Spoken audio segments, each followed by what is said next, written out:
there, ref. That's he got the ball. Good evening, Tottenham fans all across the globe, and welcome back to the Irish Hotspur with your boys, Dave and Jack, bringing you your Hotspur Social with the one and only Johnny and the one and only Sam. Various topics to discuss this evening. Now, after the Ipswich game, I predicted it. I said it in the pre-match that was going to happen. If we lose, there's going to be so much more speculation amongst the fan base around Postecoglou's future. So I've sort of gathered a couple of questions today, and hopefully come the end of it, we'll all be a little bit clearer of maybe what we want and if it's time whether to sack Ange Postecoglou or not. And look, we're going to talk about as he lost the dressing room. You know, when Nuno Jose Conte got sacked, they all lost the dressing room. There was articles out stating before their sacking that there was discontent amongst the dressing room and stuff like that. They end up getting the sack. Haven't quite seen that yet, so we'll have a discussion on that, see what people think. Then we'll also go into a little stat that was brought out today about Postecoglou's first 50 games in charge in the Premier League. Very similar to Klopp and Arteta's, who went on to have good relative success at their respective clubs. So, again, are Spurs fans knee-jerking? Are they not? And then a little bit about James Maddison. You know, I did put it out there after the game against Ipswich. It's not right, whatever's going on between him and James Maddison. So we'll have a little discussion there on maybe what people think is going on there. And then we'll get into the listeners' questions. So any members, if you do have membership, click on the community section on the channel, head in there, get your questions in, and we'll put them to the panel before we end off. Let's go around the panel just quickly, see how everybody is, make sure we're in as good spirits as we can be over this international break, despite Tottenham letting us down. And then we'll crack in and start asking some of the questions. Jack, how are you this evening? I'm doing good, Dave. We've missed you the past couple shows. I know Johnny is still looking for those photos of the completed sofa from the I'll send it on to him later on. It's nice, actually, my little area. I send it to all of you. Good to be me, Sam, and Johnny. We had some good chats. And to be honest, I remember last week we were probably questioned for maybe being a little sensationalist or maybe going a little hard, you know, asking questions about Maddison, whether he's had a falling out with Ange. I think we asked some questions just in general around kind of the inconsistency of Spurs and things like that. And a lot of people thought maybe we were going a little far, but now all of a sudden, you know, after the recent result against Ipswich Town and Galatasaray, feels all too relevant, feels all too, you know, consistent maybe with what we should be talking about. So looking forward to this one. Now you get to dive in. Now you get to join in the party and the fun. So yeah, gonna enjoy it. It hurts, you know, because we could be having such different conversations over this international break. If we would have just got that win against Ipswich, right, we could be sitting in third right now, and we could be having much different conversations. Johnny, how are you keeping, my man? I know you battled through some sickness to get to the game, and boy, did they let you down. Oh, dear. I went there sick and came back sick as a dog. Listen, look, should have, would have, could have, but didn't. Basically, look, before the game, I sent you a video, and I told many friends before the game that I really rate Ipswich. You know, they had some really good players, and I really rate the coach. Say 2 years ago, they were playing Cheltenham Town, and here he is playing in the Premier League and playing good football. And unlike Vincent Kompany, who just played the same formation, a bit like Ange. Here's a guy who's got lots up his sleeve, and I expected them to give us problems, but ultimately there can be no excuses. We should have won that game. And I came back and I thought I did that video, and I thought, should I wait? And because I could even be even angrier by the time we get home. Thankfully, I said that one, because I tell you what, I was raging. It's not normally you're raging when you come out, and as you drive home, you put on Talk Sport and you calm down a bit, and you think it's only a game of football, whatever, it'll be all right. We'll move on to the next game. You realise, actually, no, it isn't. It's a huge, huge, embarrassing loss. And sure enough, I opened up my phone, and every single Arsenal and Chelsea fan had sent the messages, and yeah. What do you think, Sam? Where do I even begin with it all? You know, it all just seems so doom and gloom at the moment, and that's every aspect of the club. You know, all this stuff with the top, you know, Daniel Levy, the stuff with people suggesting that Ange is too stubborn, it's not going to work, and then just the players on the pitch. It's just it's getting me down a little bit, guys. And the weather's changing, and I'm not really sure where to go from here. So I'm just wrapping up and trying to stay warm. That's it. But I listen, think that's Sam, I was just going to say, Sam, just to cheer you up, mate, you just go out and, go and buy some of the new Tottenham Hotspur aftershave. I mean, bring sunshine to every game. I mean, when I read that, I just, it filled me with joy and happiness, to see that we have a range of perfumes to go with, to go with the official Tottenham bed and no doubt the official Tottenham lawnmower, right? Who gives a... Well, you can wear that, Johnny, and walk in the footsteps of the NFL greats. Yeah, the one. Yeah. That was the one. Yeah. But you know what Sam described there, and Johnny, not really knowing what to feel anymore. The same old discussions around the manager, the club, the direction, etc. It's all too familiar territory. It doesn't, and I think many fans will agree with this. Something has to change going forward. It's just, what can we do in the immediate, bar the ownership? What can you do in the immediate to be able to drag this club forward? We're at a situation right now where you've got people digging their heels in behind Ange Postecoglou because they don't want to change manager again because it hasn't worked in previous times. And you've got other people saying, look, despite that, it's not working. Look at the record. He's got to go. Someone else will get better out of this squad. So hopefully by the end of it today, you guys can give me therapy and clear my own head because it is badly, badly needed. But look, we're going to get into it. I just want to say a massive thank you to everybody who is tuning in. The numbers are going up as we go on.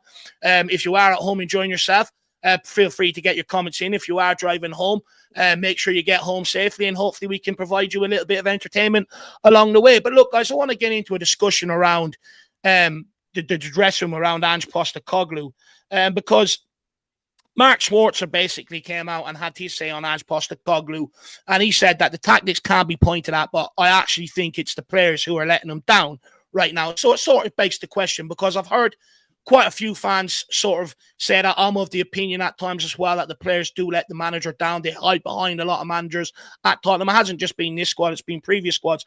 And I also see some rumblings on social media. I've seen a few comments around where people are questioning, has Ange Postecoglou lost the dressing room? Now, if he has lost the dressing room, it is time to sack a manager, because when managers have lost the dressing room in the past, we saw this with Jose, Conte and Nuno, who were all dismissed, and reports came out, emerged of players being unhappy with the methods that they were employing.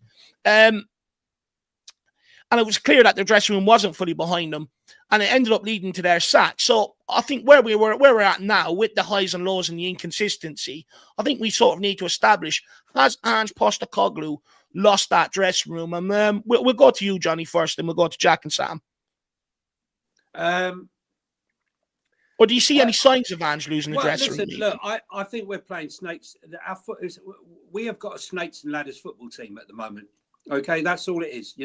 We climb up the ladder and bang, all the way down the snake. Okay, and I don't believe the football is sustainable. I don't believe that the intensity and what he demands of this system is sustainable.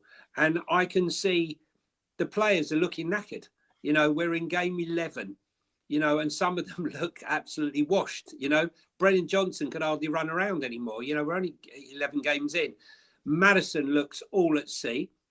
And I think the guys try to reinvent the wheel, and the wheel doesn't need reinventing. I don't believe for 1 minute, as much as I want him to succeed, that he's found the magic system that Pep, Klopp, I'm not going to go and list every top manager that's ever been in the Premier League, has missed. And suddenly he's found a niche, inverting our backs, everyone all over the place, the high line, no matter what. Even if you lose your best defender for pace-wise, you don't drop back 10 yards to cover the inadequacies of Dragusin, who, in my opinion, is a very good traditional centre-back. He's no good in a high line, and he's certainly no good in a bloody high line playing on the left-hand side when he's a right-sided centre-back. So give the guy some credit here, right? Was he bad? No question about it. He was shocking, right? But I think Ange's system exposes a lot of weaknesses and a lot of players. And I don't think that they can maintain the standards. That's why, in my opinion, we see, the performance we saw against Aston Villa, the performance we saw against Man City, that battling performance, and then inexplicably the performance you saw against Ipswich and Brighton in the second half, and Crystal Palace, and let's be honest, Coventry gets out of jail card free. 87 I think many people agree with that. Absolutely horrendous football. And let's be honest, had that game not been saved by Jed Spence, I think we would have been having a different conversation already now, because we'd have been out of the cup. We would have lost 50% of our games. And as we know, Nuno was sacked for only having 15 points in 10 games. And he's got 16-11. Granted, the type of football was dull and it wasn't exciting, but I feel there's something not right. And everyone goes on about Romero. His mind is in Madrid. Well, let's be honest, his mind may be in Madrid, but if he carries on playing like that, even he knows that he won't be going to Madrid. He won't be going anywhere if he continues to play like that. I see a drop-off in form. In fact, the only two players in the last few weeks, okay, we're going to include Johnson, that I can see who have performed are Kulu and Bentancur. Obviously, you have to include Solanke, but I still don't even believe that Solanke's being utilised in his best position. Iriola played him on the shoulder up front, let the others drop back. We saw in those first few games, guys, right, where he thought he was Harry Kane.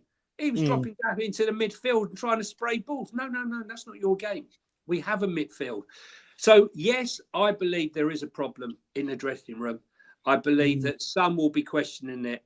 There will be others who will be loyal. Obviously, Sonny. So the whispers will be behind Sonny's back. If you want my honest opinion, that's how it will be. There will be little groups that section off, but I won't have, just before, because I'm prattling and I want to give No. I do have a follow-up question I want to ask you. The one thing I won't accept is, but this is the same old top. This is always no. We got rid of all of those players.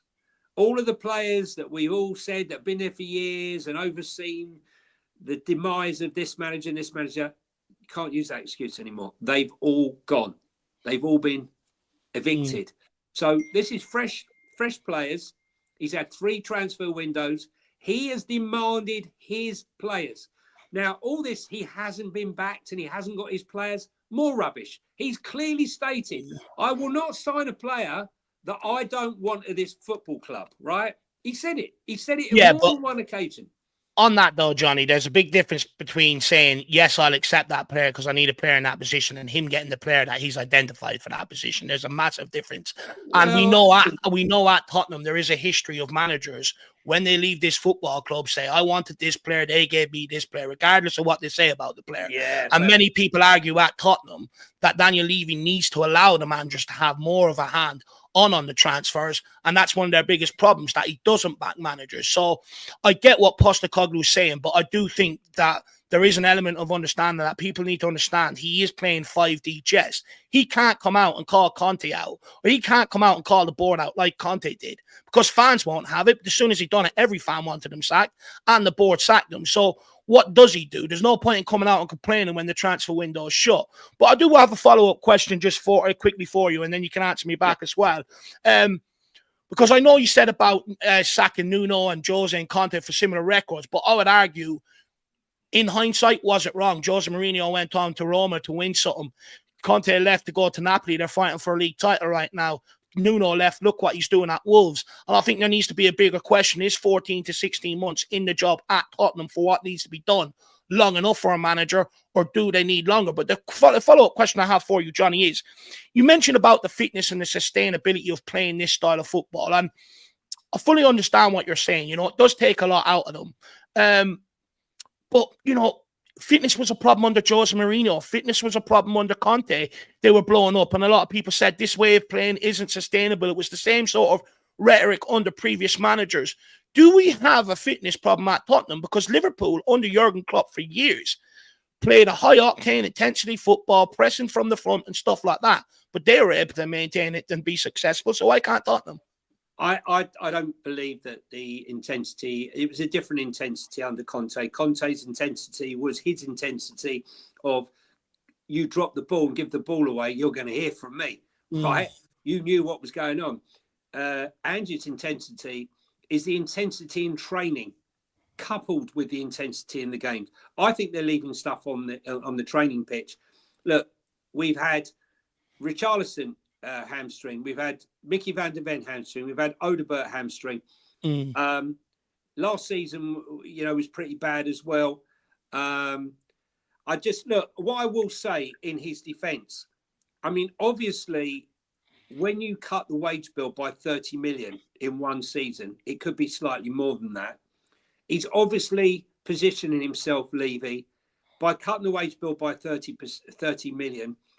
When you come to looking to inject someone to come and inject capital, you're setting the valuation of a company that much higher, and that's why he's done that. So I will say that, but I know for a fact that he's very demanding as to the players he wants and who he doesn't want, right? And I'm not going to come on here and tell you exactly who he didn't want, but I think some of the players, or a couple of the players that he didn't want, a lot of fans would say that they would want.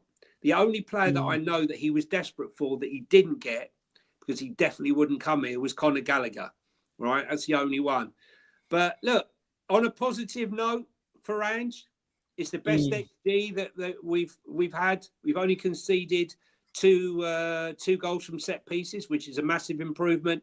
I think we've scored highest scores in the Premier League. Highest scores. There are positives, but going into this run of games now with Man City, Fulham, Bournemouth, Roma, if he doesn't perform, he doesn't turn up, and he loses these games, it could be very, very difficult. No, 100%. And look, I think many fans, that are maybe still deciding, I think will look at the games coming up to Christmas and then maybe make their judgment there. But Johnny, just hold on to the positives, because I do have a question following up. And so I need you to keep them positives in mind for that next question so you can weigh up your answer. But Jack, look, there's a big difference between losing the dressing room and having a falling out with one or two players. Like, I would argue Romero's head being turned, that's not down to Postecoglou losing him, right? That's down to someone like Romero maybe having better ambitions than Tottenham Hotspur, going on to win trophies. But when you look at the dressing room, when you look at the manner of performances, and when you take your mind back to what we were seeing before Conte got sacked, before Jose got sacked, before Nuno got sacked, is the effort level still there on the pitch? Because it's confusing, because you go from Man City and Villa, they're there. You go to Palace and Ipswich, they're not there. Yeah, I kind of disagree with Johnny a little bit. I don't know if he has really lost the dressing room. I think he has probably lost Madison, or there might be something there between the whole dressing room. Sorry, just to clarify, right? I'm not saying, I said pockets, right? Yeah, clicks are forming, doubt is forming. Little tiny groups. Seeds are growing. The dressing room, yeah. The seeds are being planted. I mean, that's another conversation. But, for me, I just don't think the dressing room is anywhere close to being lost. You look at some of the most important players in the team, I think they're probably pretty much behind Ange. Vicario being one of them. He's been given his shot by Spurs, been given his shot by Ange Postecoglou, seems to be coaching players from the sidelines. He looks like a guy that is fully invested. Romero, even though he's had bad form and might have his head turned, he's had a lot of praise for Ange Postecoglou. He's said very, definitively that he likes Ange and that he prefers the style of play to what he had before under Antonio Conte and other managers. And then you look as well as at guys like Bentancur, who I think have been playing tremendously in the past few weeks. He doesn't look like a guy that's maybe a little iffy about the manager, doesn't want to put in a 100% effort. He's been putting in 100% the past few weeks. You look at Kulusevski as well. These are really important players. Dare I say, maybe the best players in the team, the ones being Kulusevski, Bentancur, Romero, and they all seem 100%, into the project and into Ange. So if you have really good players being also as well like starting players in your team that are 100% invested, then I don't think, there's any real evidence of the dressing room being torn or anything like that. What might be the case is perhaps some of them are starting to, again, get those like seeds of doubt about the tactics, not as much like Ange in general, but maybe a little bit of the tactics where they do have to have a really good, sort of first touch. They have to be technically really sound. There's very little room for error. There's very little room for mistakes. We know that. And you wonder if players, they might get either really inspired by that sort of style of play. They might be really motivated by that sort of style of play, that cutthroatness to, how perfect you have to be. Or you might end up kind of leaning the other way, which is, this is just way too unsustainable. This isn't something that we can do on a regular basis. So I wonder if there is like seeds of doubt about the tactics, not as much about Ange himself as being a capable manager or anything. But that's my only thing, Dave. And I will say, just to the original point about Mark Schwarzer, I agree with what he had to say. I don't think it is as much down to the tactics as I think it's more down to the players. I don't think we finish our chances nearly enough. We have the best goal scoring form in the league, but I still think we could finish even more chances. I really wouldn't say we're actually that clinical of a team. We just tend to create a ton of opportunities, but there is a difference between being clinical and being creative, and I don't think we're clinical. And then I also look at some of the goals that we have conceded. If you look back at most of them, a lot of them really are just really bad individual moments and errors from our team. They're not as much down to the system or down to something that Ange Postecoglou is getting wrong. So for me, a lot of it's down to the players, and I don't really think there is much of a riff in the squad at the moment. Do you know what? For me, Sam, I think when I look at it, right, I sort of agree with Jack that I don't think there's a massive rift in the dressing room, but we all know it starts with one, and once he has a little clique of friends that he can get on his side, that's how it spirals. Yeah. And I do think there's a precarious situation with James Maddison right now. I feel like James Maddison is one that sort of turned around to Ange and at some point being frustrated and said, I'm a cam. If you don't want to play me there, why did you bring me here? And Postecoglou is saying to Maddison, well, you're in the midfield, you need to work back. And Maddison is saying, it's not my game. And I do think there's something going on there. I do think, he's in danger of losing James Maddison. What's your thoughts on the whole situation, Sam, right now with the sort of dressing room? Do you put the inconsistencies down to Postecoglou losing the dressing room, or do you put it down to, basically what comes with a rebuild? Look, I wouldn't go as far to say as he's lost the dressing room. I do agree. I think he's lost James Maddison, or they've lost each other. But I'm not sure I agree about Romero, Jack, to be honest. I think that he might not fully have be sort of off Postecoglou. I'm not talking about as a person. I'm more talking about as the tactics. But I wonder if, tied in with the fact that Real Madrid have come calling, or supposedly have come calling, he's thinking, are we actually going to succeed here playing this, gung-ho, all, pedal to the metal football, which I'm sure players like playing in, right? In terms of they like to play a creative style of play. Yes, he is here. And I think it's a difficult one with Romero. I think my main thing where I wonder about Postecoglou and the dressing room is, if I'm right about it being Maddison and Romero, that's two of your leadership group. Your two vice captains are starting to have doubts about your style of play and whether you are the man that can lead us to where we all want to be, including the manager, the players, and maybe not the board, but and the fans. Which I wonder is maybe why he's brought Vicario into the leadership group as well, just to bring a little bit more belief into his leadership roles. So again, I wouldn't say that I think he's lost the dressing room, but I do think that there are players that are questioning it. Like you guys mentioned, a handful of players there that you were saying, they don't look like they're downing tools, like for example Bentancur, but then I'll raise you, Bentancur was one of our best players under Conte.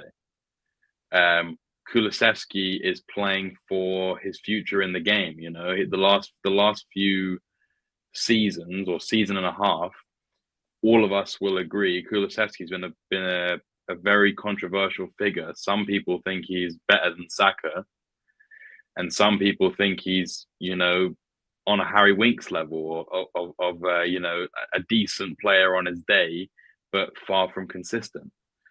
And I think that Kulusevski is an interesting case in this, because I think he's, again, quite similar to Bentancur. These players just want to win.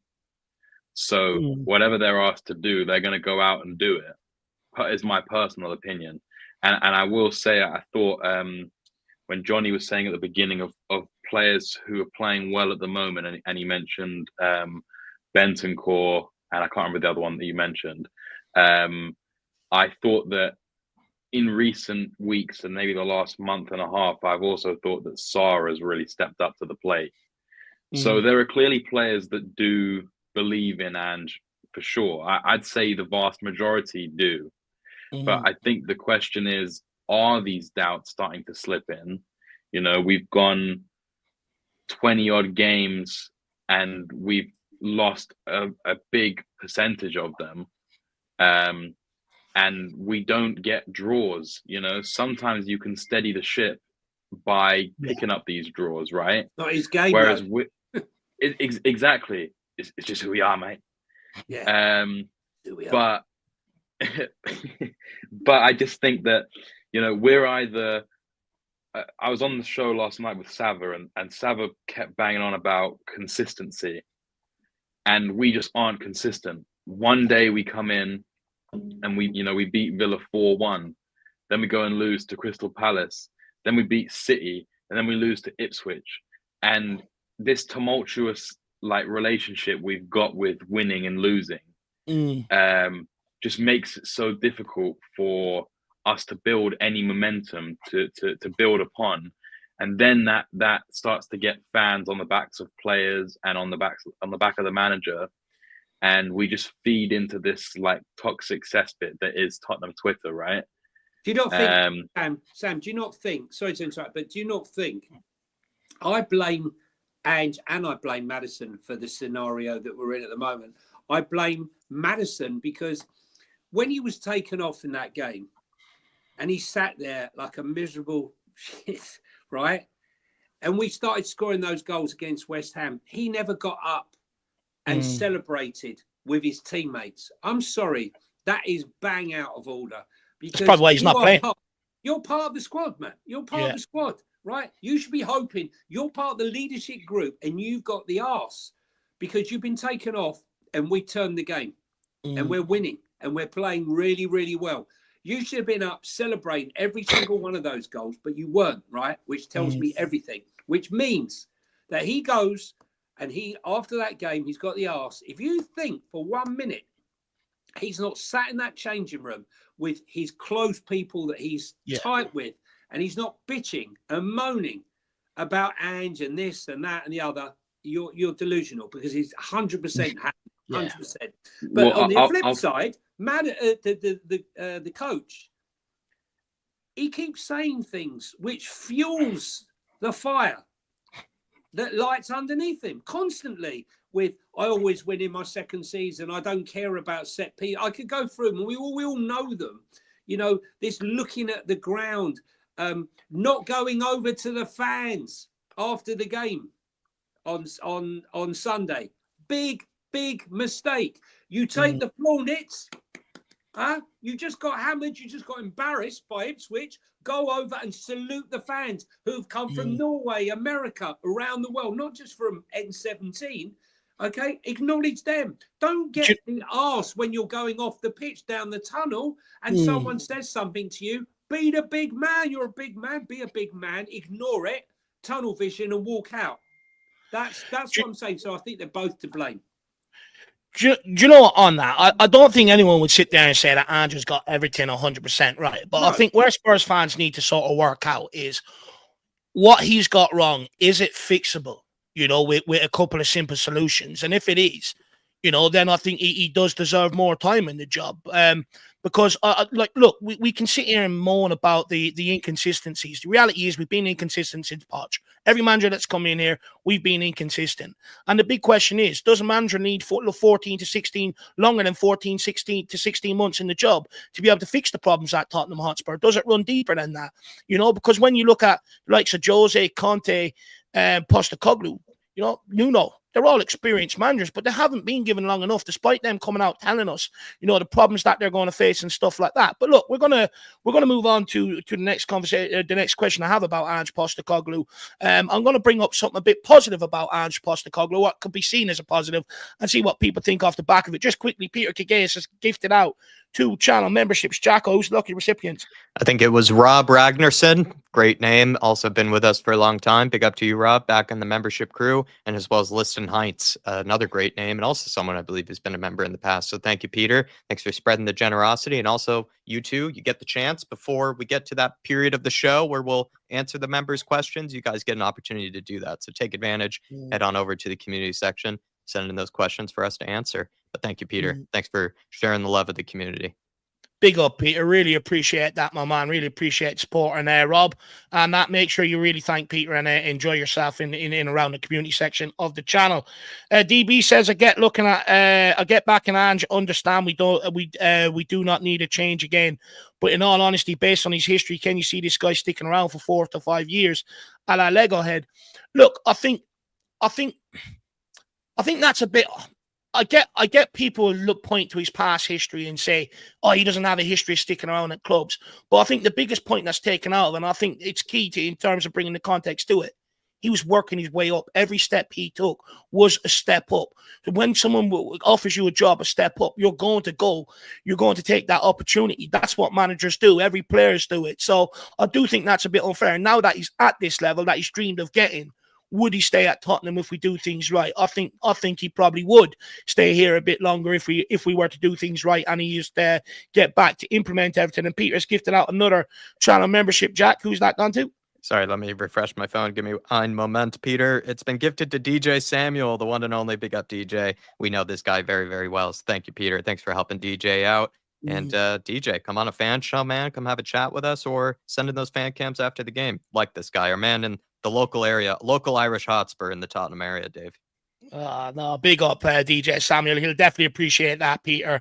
Absolute legend. Very, very kind of you. But guys, we are going to go into a question around this topic here from John. But just before I do, I want to say that, there's multiple things going on here today. This stream is sponsored by NordVPN. If you do want to grab a NordVPN, the link is pinned in the description. Get over and get what's best for you. I know a lot of people especially that are into sports teams, use VPNs to be able to follow their team around. You can get involved in a number of ways. Get your comments in. If you're a member, you can go into the community section, get your questions in, or you can put in a super chat or gift out channel memberships to others if that's what you want to do. But mainly keep smashing that like button. So let's move on to the next topic I have. So I think we've established that Ange hasn't lost the dressing room, so no one can sit here and say he deserves to be sacked off the back of that, because in fairness, unlike Nuno, Jose and Conte, there hasn't been that murmurs, over the last few games that's been the case. And, there's a difference between being inconsistent and people not playing for him week in, week out. So let's move on to another talking point around Ange Postecoglou. Tottenham's record under Ange Postecoglou stands at 49 games with 25 wins, 7 draws, and 17 losses. I think Johnny said to me beforehand it was a 30% win ratio. And some would argue that this form could be grounds for dismissal. But when we compare it to the first 50 games of top Premier League managers in recent years, it tells a little bit of a different story. For instance, other managers' records after 50 games show Guardiola with 36 wins, Arteta and Jurgen Klopp with 26 wins, and Postecoglou with 25. This comparison suggests that at this stage of his rebuild, Postecoglou's performance is on par with some of the league's best managers during similar periods in their projects. So given that managers like Guardiola, Arteta and Klopp do have similar records early on, and you look at what they went on to achieve at their respective clubs, should Spurs fans be more patient with Postecoglou and see where this goes? Because that is a stat that hasn't been put out there. We've heard all the bad ones. So let's have a look at this one. Who wants to stab at this one first? Who's hungry for it?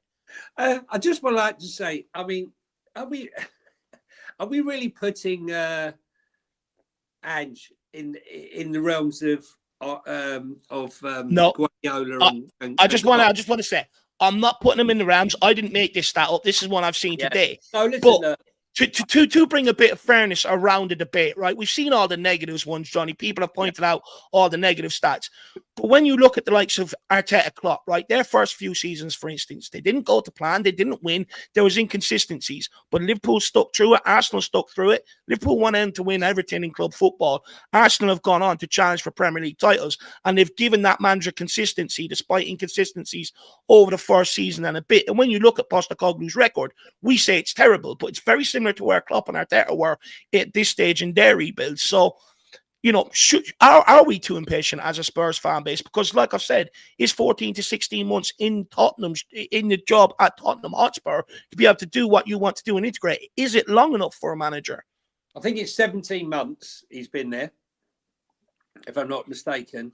But what I would say is those first 10 games, nobody could work out what the hell he was doing with his football, right? And there was the element of surprise. Now, if I come through your front door and I do the same thing every day, I come through the door at the same time. I put my hat on the door. I go in, I sit on the same seat. I go up, I eat the same meal. Nothing changes, right? After a few weeks, you go, well, I know what he's going to do. And it's the same with football. So those first 10 games, we had the element of surprise and it was exciting. And, you know, we befuddled everyone. They were all discombobulated with the football that we were playing. But since the Chelsea game, what I know is that since that Chelsea game at home last year, he has a win percentage of 36%, right? Now, I agree. The first 10 games were absolutely fantastic.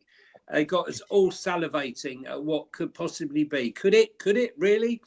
The big question there, though, Johnny, just quickly, is, you know, after the first 10 games, it went sour. Everyone will agree with that, even the biggest Ange in person.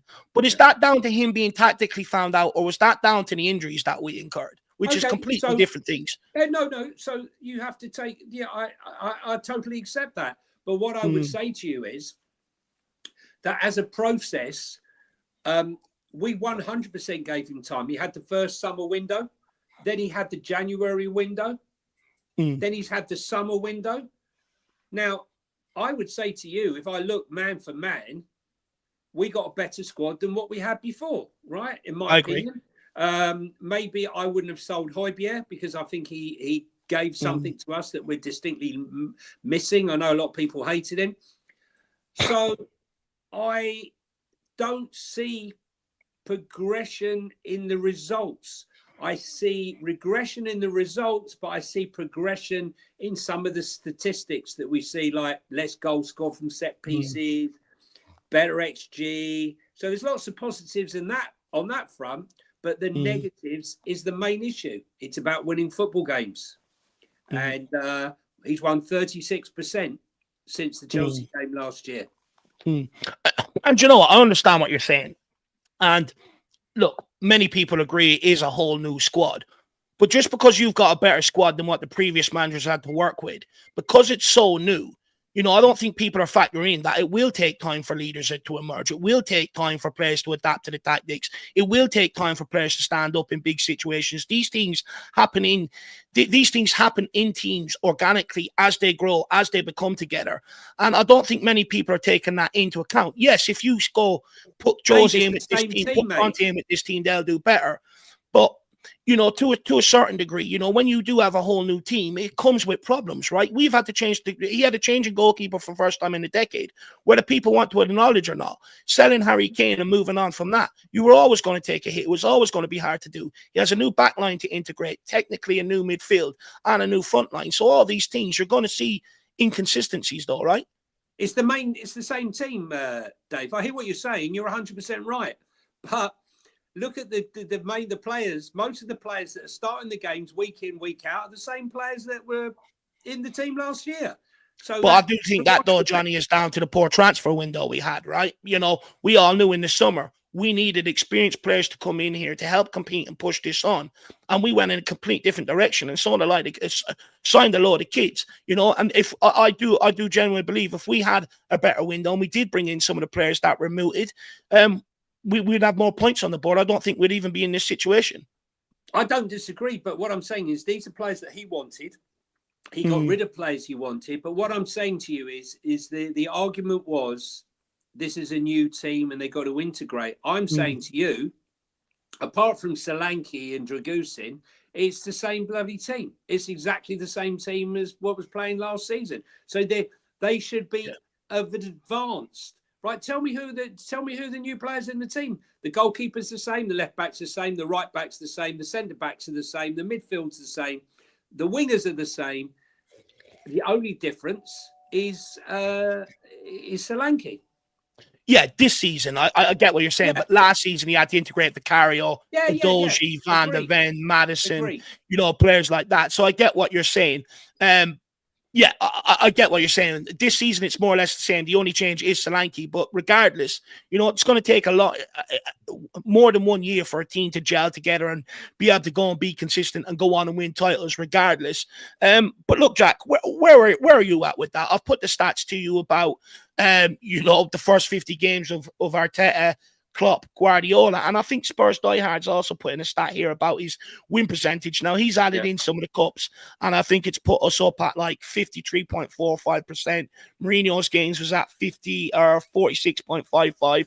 Conte was at 58%, and Pochettino was at 55%. I mean, what's your thoughts overall, Jack? You've seen the bad stats, you've seen the good stats. Where are you at with the project? I mean, I'm personally, as maybe people can tell, I've only had one little sway on Ange before, and that was during the Coventry City game. But for the most part, I've been trying to be very, very, very patient with him. I don't advise that people do that. I think it can be quite painful and can really test your limits when it comes to it. But I've just tried to maintain that for my own sanity. Maybe it's not even helping. It's just that with Ange, I do get this vibe that maybe we've had with previous successful managers, for example, let's say an Arteta in this case, where they do have really good spells or really good performances where you do look at the team and you're like, wow, what a performance. They do look like a serious outfit. And then the next week they do lose to like a Southampton or they do lose to a Brentford. And you just found it really hard to make sense of it. I remember that was the case with Arteta, where it had periods where they looked like, yeah, this guy is building something special. And then he would have a really embarrassing result end up, you know, coming his way eventually. And you just wonder if Ange is going through a similar long, arduous type of journey where he is trying to figure out the Premier League. The Premier League is figuring out him, just like it was with Arteta. I remember that was the case with him, where it felt like, yeah, he had, you know, caught a lot of people off guard. He was winning games, but he also was getting shown out and being found out and being kind of embarrassed as well at the same time. And it just made it difficult for fans to get a gauge on whether the guy was actually good enough or not. We know what happened. You know, the board as well as the club kept a lot of faith in Arteta. And eventually, I think they started to see, at least in my opinion, the rewards of that. And I'm going to try to do something similar with Ange, where as long as I'm not seeing him lose 5, 6, 7 games in a row and every single player in the club dressing room looks like they're not for him anymore, I am going to give him that benefit of the doubt, even during the rocky periods, because it does seem like managers, even if they might look like they can get found out every now and again, if you give them enough time and show them enough patience, eventually they will turn their team into a far more winning and sustainably winning type team. And that's the faith that I'm giving towards Ange. And to a degree, you could say that the winning percentage and the stats sort of hold up with that. I don't want to buy into that too much, Dave, because to be honest, I do think Ange loses too many games. I think he would actually benefit a lot more from picking up some draws, showing a bit more conservatism and just trying to get over the line, you know, just get that goal, then see out the 1-1 draw or see out the, you know, the game from there. And I think he would save himself a lot of these sort of conversations that we're having as fans right now. The only reason we have these conversations so often is because it is win, lose, win, lose, win, lose, win, lose. And it's so hard to get any sort of sense of what the direction is when you're doing that. And my thing is that it just takes a long time. It's never going to look that linear. It's never going to look that obvious that this is the right trend. But I think we are headed in the right trend. And I think we'll eventually build something similar to what Arteta did. Call me delusional. I wouldn't blame you. Jack, can you actually say to anyone on any podcast or Sam Rumer, can you actually be critical and not be Ange out? Because it doesn't seem to be, judging by the comments, right? Look, you know, what do you mean by that, John? Sorry, I I'm think that's confused. because of the win-lose, win-lose. That was just very polar. I don't want him to fail, right? I'm not looking for him to fail. I don't want him to fail. We're discussing, has he lost the dressing room? None of us, I don't want to go for another bloody rebuild program yet again, right? So we all hope in hope. I went to Ipswich. Sam, I don't know if you went in the end to the game, but when you go, we all go in the hope that we're going to win, okay? And we're positive. It didn't happen. That's why we're having this conversation.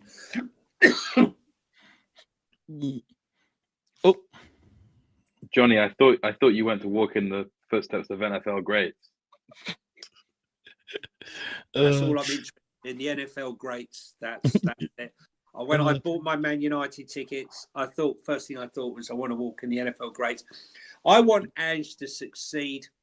The question is, can he? That's it. Can he? Well, one of them big questions, and I think most people agree, regardless whether people like Ange or not. I think, if you're being fair with it, Jack, and this is a follow-up question to you, is the leadership within that dressing room, right? It's clear there's none. Ange Postecoglou said he organically wants to grow it, which I think he's going to have to reassess very, very quickly. If he doesn't, I think that's what will cost him his job in the end, being stubborn on that and that alone. Do you believe he can fix that leadership problem going forward? Do you believe it's fixable, Jack? Do you believe they'll stand up in time to be able to keep him in the job long enough? Because the pressure's on him here and now. I've had my criticisms of Ange, you know that, Dave, despite my patience with him and my praise for him at times.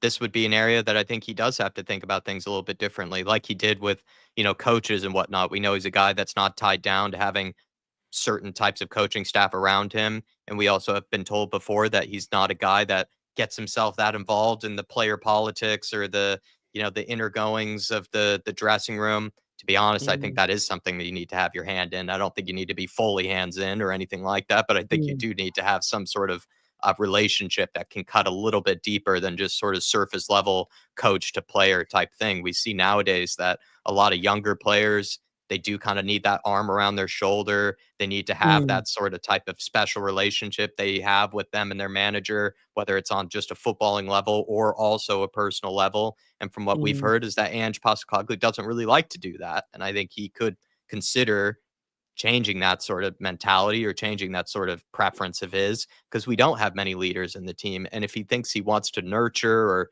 develop a leader from our own squad, I think he then needs to take a much more serious hands-on approach with finding that leader, developing that leader, giving that leader the obvious sort of, hey, this is my guy. This is someone who I do trust. This is someone that I will try to lean on, when I am trying to get through to the rest of the players.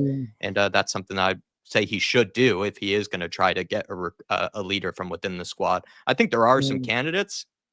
Again, you could disagree with me. I do think Vicario could eventually become one of those. I'm not saying he is now, but I think if you were to develop one, nurture one, he could be. If Bentancur wants to stay around long enough, I think he could be one of those as well. I even do look at someone like, even though I think he struggled at times this season for defending at the back post, I think Pedro Porro, for the most part, has a very good mentality going into most games and usually could be that leader. It's just, how long will it happen and how, when will it happen is another question. I think it could take a couple of years, maybe a few years for Ange to develop one from our own squad. Does he have that long? I'm not sure. So if he needs one straight away, he's probably going to have to go to the transfer market for me.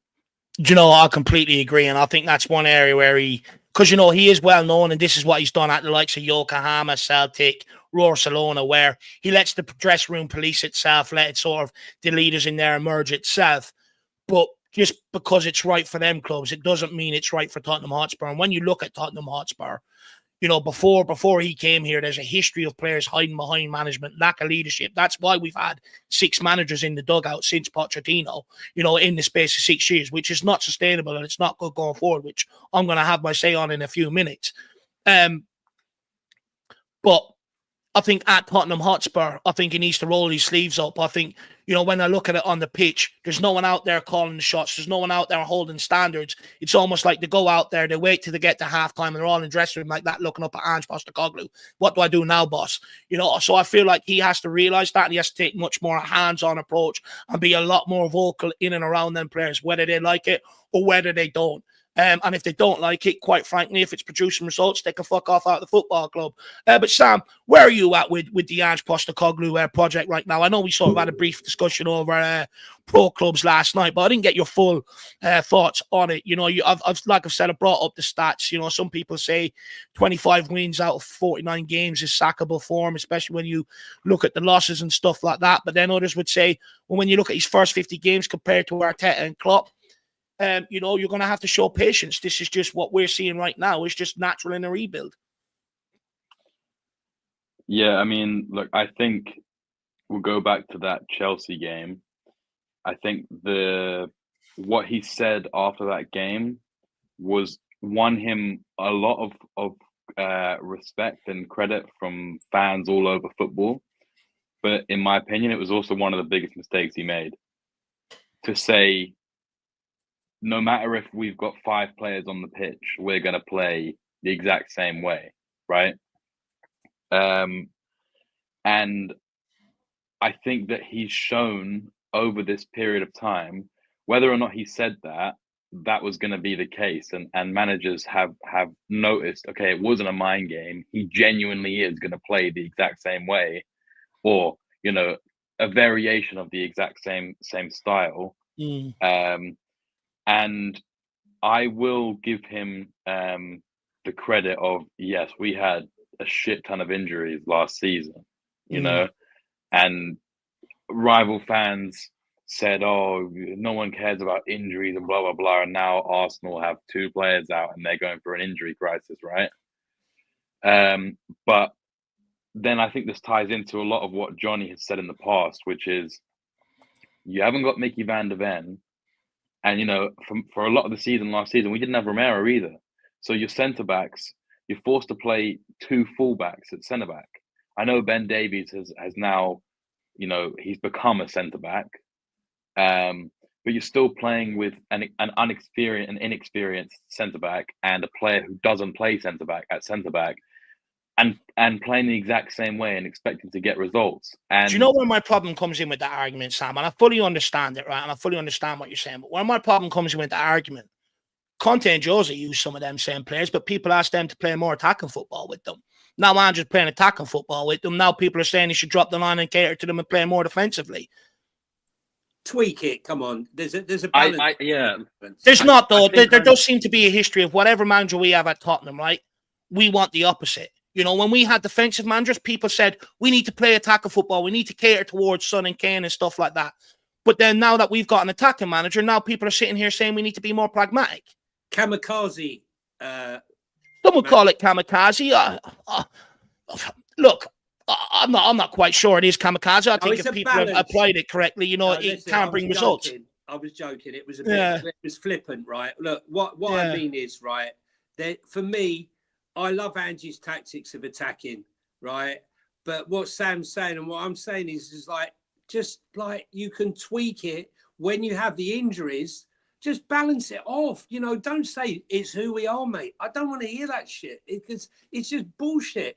Because at the end of the day, we've had easy games. Look what we haven't played yet.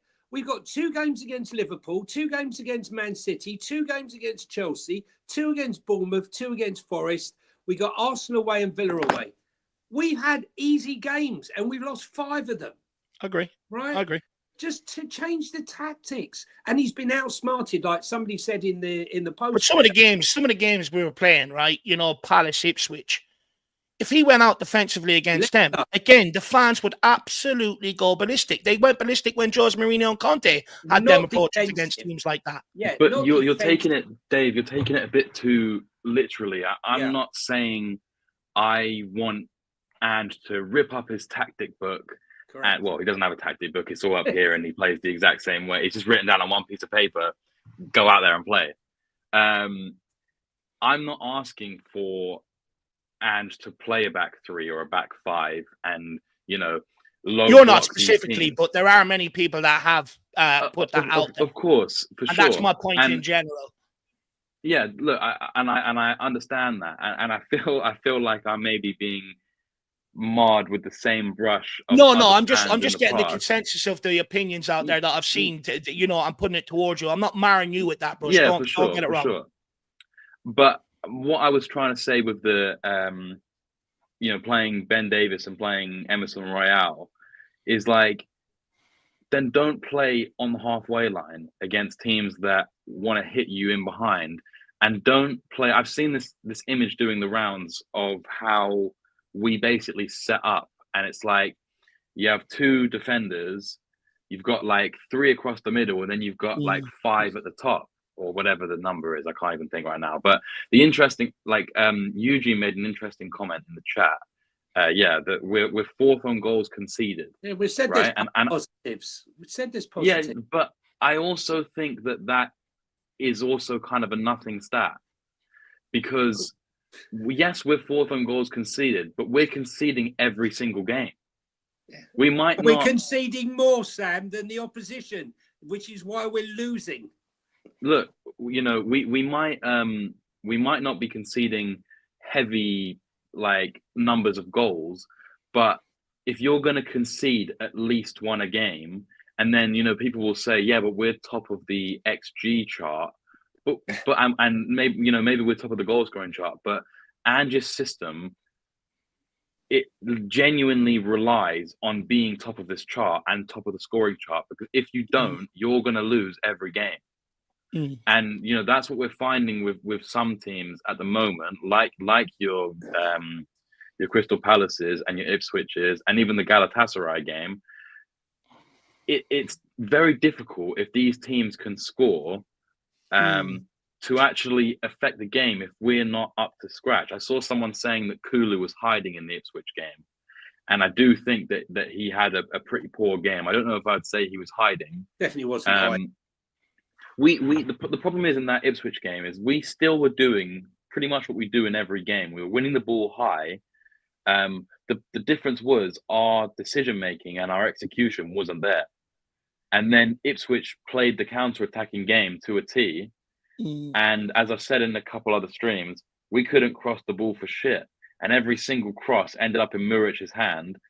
And that was the most frustrating thing for me. And I'm not asking Ange to wholeheartedly change his entire system.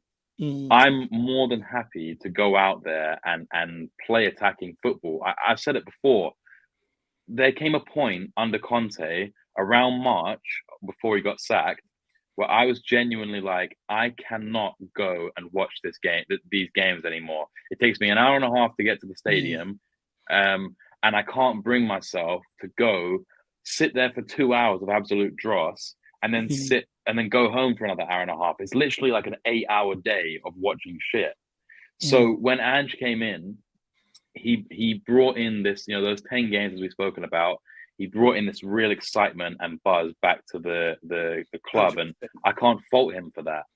But where I can fault him is not using enough pragmatism and not, in my opinion, not respecting the rest of the league to say, I'm going to play my own football regardless of what you're going to do. And other teams are saying, well, we know how to play against that.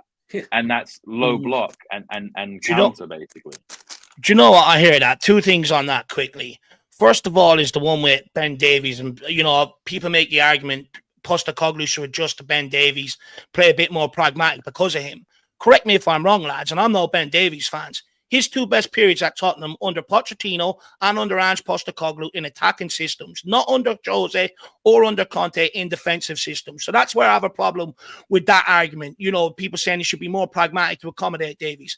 Davies has played his best year this year in about 5 years. And the last time he played well was under Pochettino in attacking systems. So I don't exactly buy that. And then when it comes to the likes of Liverpool, the likes of Postecoglou and adjusting, and this is where I have another problem with it. I get what people are saying, right? Plan B, I understand in-game management, stuff like that, right? I understand that. But Jurgen Klopp didn't exactly adjust too much at Liverpool. He sort of came in, this is the way I want to play. But the conversations with Jurgen Klopp, when he was conceding the goals that were costing them games and they were inconsistent, was they need a goalkeeper, they need a better centre-back, and the board went out and bought it. At Tottenham Hotspur, all the conversation is around sack the manager, get him out of here, Ange out. And I don't think that's right. Why can't we have conversations and go, okay, this is the way he plays? Because it's a constant theme at Tottenham Hotspur, by the way. Whatever way the manager plays, we all sit here and question it. Nobody likes it. Everyone says he should be doing different to what he's doing. The reality is, we've brought in Jose Mourinho, Conte, Postecoglou, and Nuno. And whether people like them or not, they all know what they're doing. Look at Nuno at Forest. Look at Jose in the career he's had. Where Nuno was good at Wolves. Look at Conte in the career he's had. Whether people like Ange or not, wherever he's been on the step to this process, he has won. But yet people use it as a tool to beat him with. Correct me if I'm wrong, but Tottenham are the ones that don't win. So I think at times, some point we have to turn around and listen to a manager. Whenever they come here, they're telling us there's problems. It's going to take me a while to fix it. But Tottenham fans, after about 14 to 16, okay, Johnny says 17 months, in around same as Conte, fans get fed up and want them out. For me, what I'm seeing, according to history, 16, 17 months in the job at Tottenham Hotspur to fix all the problems is not long enough for a manager. They need longer at Tottenham Hotspur, especially when they come in here. Initially, they get off to a good start. The owner looks like he's going to back it. And then when it comes to helping, supporting them kick on, the owner wants to save a penny in the transfer window rather than help them. And then the second season comes, the manager suffers the consequences of what we didn't do in the summer transfer window, and everybody wants him out. At some point, we have to understand we need consistency in this job. Since Pochettino, we have had Jose Mourinho, Conte, Nuno, Stellini, Mason, and now Postecoglou in the job. 6 years since Pochettino, we've had 6 different managers. Now, I'm sorry. You're not going to win anything at Tottenham if you have instability in the dugout. It's just not going to happen. We do not have the owners that are going to bankroll it and give every manager the best squad possible to be able to go out and win here and now, which is what the fans want. When you look around at the Premier League, even Guardiola, he didn't win in his first season when he came here. But stability, look what they've gone on to do. Jurgen Klopp at Liverpool, stability in the job through the hard times, look what they went on to do. Arsenal, the next team that have now emerged to challenge City, stability in the job. It's proven in football. If you want to win trophies, you got to have stability in the dugout. And if the name of the game from Spurs fans is we want trophies, we literally have to understand now, whether it's Ange in or Ange out, whether it's Ange Postecoglou to move this forward or not, I actually don't really care anymore. But we really need the understanding at Tottenham Hotspur as a fan base that a manager needs time in the job to fix the problems. He is battling a mentality problem at Tottenham Hotspur, which is the ownership.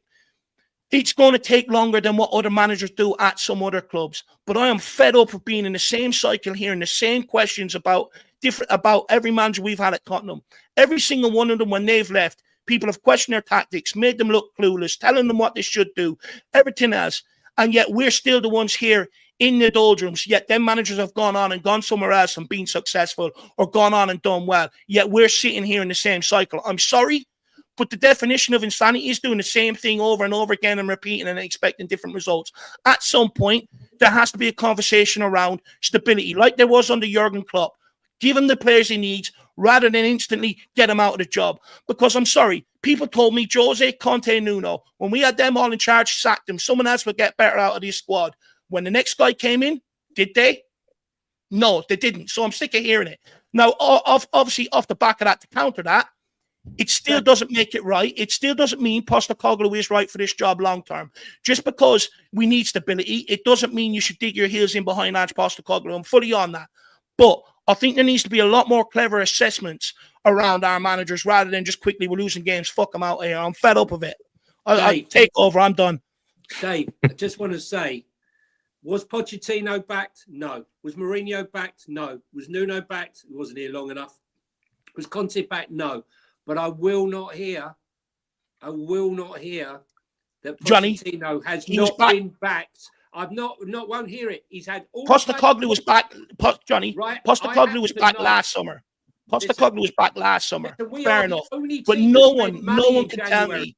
No one can tell me the guy was back this summer. Nobody. If people said Udebert, Gray, Bergvall, they're going to come in and be difference makers to come on and win the Premier League. I'm sorry, I'm not having that. He was back this summer. I'm not having it. To say he's not been backed is ridiculous, right? He got Mickey van der Ven, he got Maddison, he spent money last summer.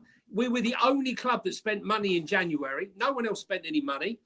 And in this summer, he wanted a £65 million striker. He wanted Timo back. And he wanted Odegaard, right?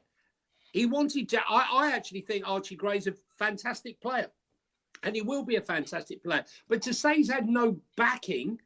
Hang on, Johnny. I didn't say he hasn't had zero backing. I've said he was back last summer, but he wasn't continued to be back this summer when it was crucial to push on underneath him and give him the tools to really push on. I'm sorry, Hugh arriving in December. I'm sorry, Hugh arriving in December is not backing your manager. Bringing in Odegaard when you have a problem out wide is not backing your manager. Bringing in Bergvall when you need extra players in midfield is not backing your manager. Bringing in Archie Gray is not backing your manager. We can sit here and have this facade that Postecoglou asked for them. The reality is, and we all know this, they undertook the youth project, signing young players. As soon as Paratici walked in, it was off his sheet that all this is being done. They are continuing on with that and not giving Postecoglou what he needs. The change in DOF, Johan Lang having his hands all over this summer transfer window, has really let this football club down. He hasn't been able to get deals over the line the way Paratici has. And that's what's let Postecoglou down. And he's the one taking the flak for it. Look, I'm not sitting here saying Postecoglou is the right man, but I'm just trying to bring balance to this conversation because I am fed up with every single manager taking the blame. And when they walk out, people think all the problems are gone with them. And then 10 games into the new season, we are sitting there again talking about the same shit. I agree that he hasn't been backed. The other managers haven't been backed, but I cannot agree that buying a £65 million striker, a £45 million kid that everyone was interested in, Odegaard for 35 million, and these other players that he bought, he's not being back. Getting rid of the players he didn't want, bringing in the players he did want. He said this is still part of the process. He still reckons he needs another 2 windows to get what he needs, but he's not complaining about these kids. He's also said that he doesn't feel. What does complaining do, though, John? Hang on a second. He said he doesn't believe that he will see the full benefit or the development of some of these fantastic kids that are coming through at Spurs. He says he would have moved on by that time, and it's his job to harness them and develop them. But I do think sometimes putting square pegs in round holes, we know Archie Gray's a top 6. He's playing him as a right back and a left back and as a centre back. You know, Spence, he has the tools. I'm not saying he's got absolutely everything he wanted, but he's had. Does he have the tools to be consistent, though, Johnny? But he's had more backing than probably the last 3 managers combined, because I don't think they got any backing. Pochettino was the man. That was the moment. 2019, that was the moment to kick on. He said it. We need new players. We need the new start. If you'd have given these players to Poch, these 19, 20-year-olds, believe me, he would have harnessed them. We would be having a totally different. So I agree 100% what you're saying, Dave. The only part that fails on is that Levy believes in Levy believes in Ange, which is why he's given him free reign, and a freer reign than any manager that has had since Pochettino, to develop the squad and get what he wants. That's all I'll say. Yeah, no, fair enough. And look, to a certain degree, I don't disagree with that. But people throw out that stat, 400 million, but they won't say about Valise, Archie Gray, Bergvall, Kim Min-hyuk and players like that are in that 400 million. You know, that's money that's spent on Tottenham's future, not for the here and now for Postecoglou. I'm not saying that he's not backed, but I am saying he wasn't back properly this summer. You know, Paul O'Keefe came out and said Tottenham wouldn't meet Eze's wages. Conor Gallagher, we pissed around with the money to try and offer for someone like Pedro Neto. If we had players like that off the bench, I think we'll be seeing a little bit different than what we're seeing now. I do think we'll be a little bit more consistent. But look, anyone else anything they want to chime in before we move on? He never bid for Eze. Spurs. So is Paul O'Keefe lying? Look, I think my most concerning thing, like I actually agree with both of you on this. I don't personally think this season he was backed. I think all of us can kind Just of agree quickly, with that. I'm not saying he said he wanted to come. I'm saying I think you missed out the part, Sean, where I said players like that, players of experience. Yeah, I don't think this season he has been backed. They've brought in players that the club wanted to bring in, which is a trend that we've seen pretty much throughout my entire life supporting Spurs.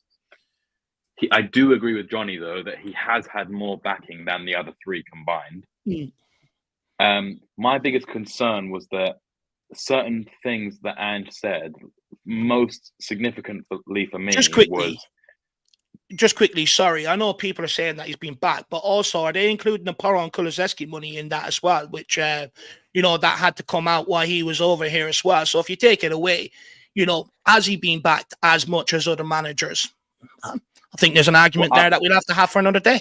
I'll have to do my homework. I'm not including I'm not really talking about the 400 million. I'm talking about the players coming in. As Johnny said, like your Van der Vens, your Vicarios, your Madisons, your Solankis, your Dragasins, whatever you think of him. Like the players have come in that Ange has said yes to, right? Whether he wanted all of these youngsters over significant signings, that's a debate for another day. But my biggest concern with Ange over the summer transfer window was this. I think, I don't know, I can't speak for everyone, but I genuinely think from the people I've spoken to, 95% of Spurs fans said we need a number 6 that comes in and actually sits in front of that back four, can dictate play, but also offers some defensive stability. And Ange came out and said, no, I don't think we need that. And look, who am I to say what Ange needs for his system, right? But I'm just looking at it like in the Premier League, you need more defensive prowess personally, but not just someone who's going to sit in there and be a straight destroyer. They need to play football, and I get it. Those kind of players are hard to find. But he basically said, well, I don't like his ideology on midfielders, that he thinks that a midfielder should be able to play all across the midfield, whether it's attacking mid, sort of central box to box, or deep lying like destroyer, whatever it is. That's my concern about it, and I won't go on for too much longer because I know Johnny's got to go. But I just think that for me was a real kick in the teeth to a lot of fans, including myself, where it was like we neglected what a lot of us thought was one of the main positions. Forget about the lack of signings for left back and left centre back. I mean, that is also so glaring with all the Europa League squad stuff. And I said on Twitter earlier, I think that is actually hampering us a lot this season, because we're having to play Van der Ven and Adoji every game, or play players like your Archie Gray out of position to accommodate giving these players some rest. And I think that a couple of those things have cost us. Whether the left back and that side of it is Ange's fault, I can't say, but the midfield I can.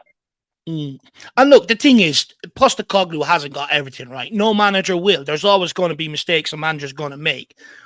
But even if he does go, or even if fans want him out, I don't think they should be naive enough to think that when he walks away, some of these problems ain't going to continue. If you've got no leadership in the group now and you don't buy anybody, and the next manager's going to suffer the exact same problem. Every manager relies on having a couple of good leaders in that dressing room.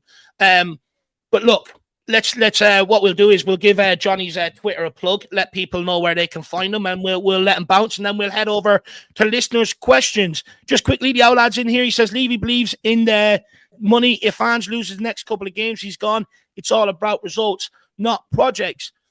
Look, 100%. But what I would argue is, if you do want consistency in results, you have to build up to it. There has to be some sort of building process. You can't neglect that. We just do not have the squad to bring in another manager and expect him to walk in here and start winning week in, week out.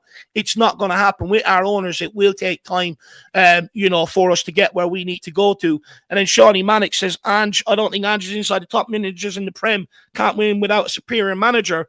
I mean, look, he finished 5th last season in the Premier League, so I'm not quite sure that stacks up, to be quite fair. But look, let's keep it moving. Johnny, where are you, man? You want to be plugged? Where can people find you?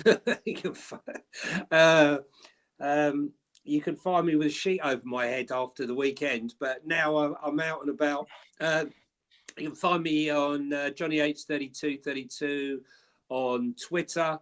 And you can find me on my Instagram account on Let's Talk Tottenham 1882, where I post my videos and stuff, and what's going on. Listen, guys, let's just hope that we get a positive result in the next 2, because if you think it's bad now, you ain't seen nothing yet. That's all I can say. Look, we all want to win. We all want happy days ahead. We all want to win a cup, but wouldn't it be ironic if he ended up sacking him in the end? We end up winning the trophy in his 2nd year. I mean, that would just be ironic, wouldn't it? I hope he stays, even though I think there's many flaws in him. We're talking of flaws. I wish he'd stop looking at them. I just low blow. Low blow.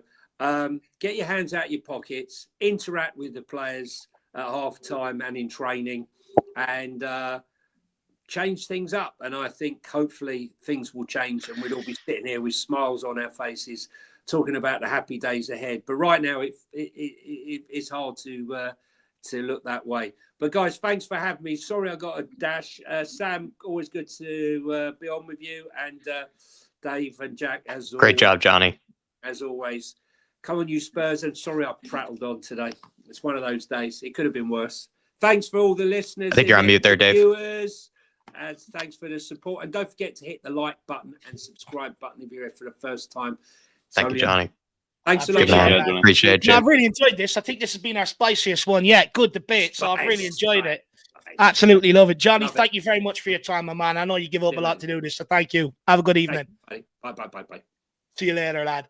See you later. But guys, Jack, have you anything you wanted to add there before we move on and start going into listeners' questions? We'll take Eddie's. I'll just quickly add, just very, very quickly.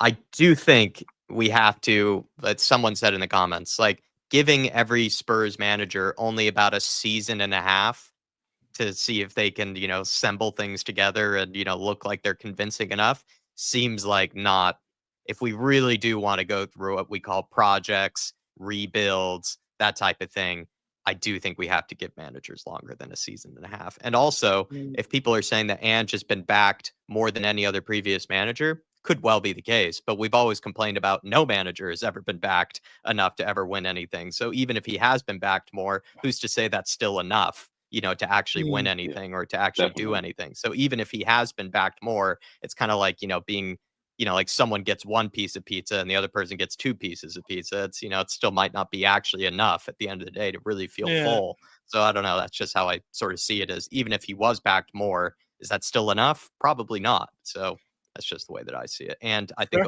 we need more than a season and a half to really judge if they actually can lead us on to glory. Personally, that's what I would add to it. But Edward Joker. Just quickly, I think, Sam, did you want to jump in there? And we'll get to Eddie's then. I just wanted to say, I know I've been very negative in the I'm not negative. Today. You're just pointing out your views, lad. It's not negative. We're losing games at the minute. I'm not expecting you to sit here and big grin on your face. You know what I mean? Well, to be fair, I have actually been grinning quite a lot watching you guys go at each other. But I'm not. I said it before in other streams, and I think I've remained pretty consistent with my views on Ange in terms of. I said at the beginning of the season when we were discussing and we first started doing these panels, if the results didn't pick up, I wouldn't be surprised if he was gone by December or by January. But I've always said I don't see the point in sacking him before the end of the season. Mainly because, and I said this on the stream yesterday, who do you bring in? And you can name me a bunch of managers and say if we were really a serious club, we'd go and spend 10 million or whatever to get Iraola out of Bournemouth or whoever you fancy, right? But we aren't that club. And so I don't see the point of us sacking someone to then try and scroll through the list of jobless managers like your Frank Lampard, your Big Sams, and David Moyes and that, and try and pick the best of the worst bunch. You know what I mean? So I think that's where I am really. So I'm not Ange out. I just have like higher standards than what's being. 100%. No, 100%. And look, rightly so, Sam. And look, at the end of the day, you're entitled to your opinion on Ange Postecoglou. Like, I'm not sitting here telling anybody they're right or wrong. I'm going to put my views across from where I'm at, just like I expect everyone else to do. At the end of the day, people are old enough and they pay more than enough to support this football club. You're more than entitled to have your opinion on it. Not everything is always going to be rosy in the rose garden, right? No. But look, where I'm at, for me, I give him up until Christmas. I think sacking him now doesn't do anything. I think give him up to Christmas, especially when I seen that coming out today about, the same amount of wins as Arteta and Klopp. And, in their first 50 games, I'm willing to give him to Christmas. If it goes drastically wrong by then, I think he has to go. And at least then you've got a transfer window coming in where you bring in a new manager. You can give him one or two players to try and instill his sort of philosophy. But I just think right now, I think it's too soon, to be honest with you. We'll take a couple more comments and then I am going to go into listeners' questions and then we will be ending off. Eddie Joker or Eddie Davies has gifted out 5 Irish Hotspur memberships. Jack, who's the lucky recipient?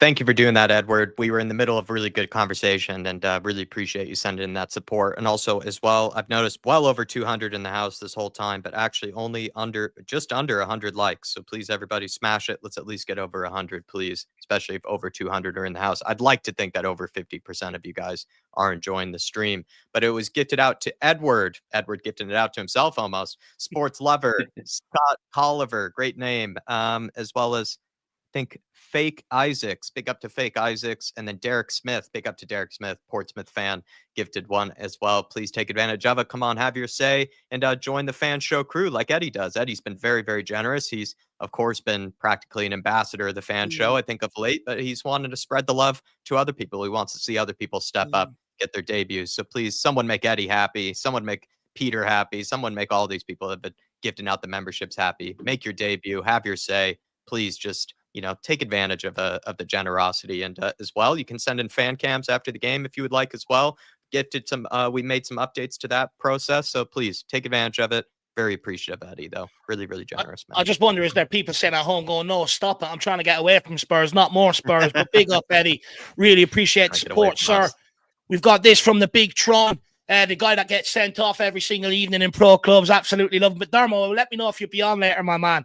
Says, just quick hi, just sitting in Wexford. Oh, sorry, you won't be on. A&E, what I will say is Ange has not been back right. The players have to take responsibility. Come on, you Spurs. Well, first of all, whether it's you or Dervila, hopefully either or, it doesn't matter. Hopefully, you're both okay, my man, and it's nothing too serious. Look, when it comes to not being back, I'm not going to sit here and say he's not being back. I don't think that's fair. I think he has been back to a certain extent. But did we, I think last summer, backed, yes, to initially try and come in here and implement his style of football, bringing in players that are technical. But this summer, was he backed? And that's where I feel like he was let down. And look, I don't think many people should be surprised with my thoughts on it right now because I said it all summer long. People are saying underneath my videos, Dave, why are you being so negative? This player's a great signing. It's like, I can see the problems coming. We need leaders. We need senior pros. And here we are now. So I do think he's been backed initially to get it going. But I think, we suffered from a change in direction or a lack of Johan Lang's ability to be able to do his job over the summer, and we're now paying the price. But big up, Dermo. We have Shawnee Maddox, Sam out of Pro Clubs Management.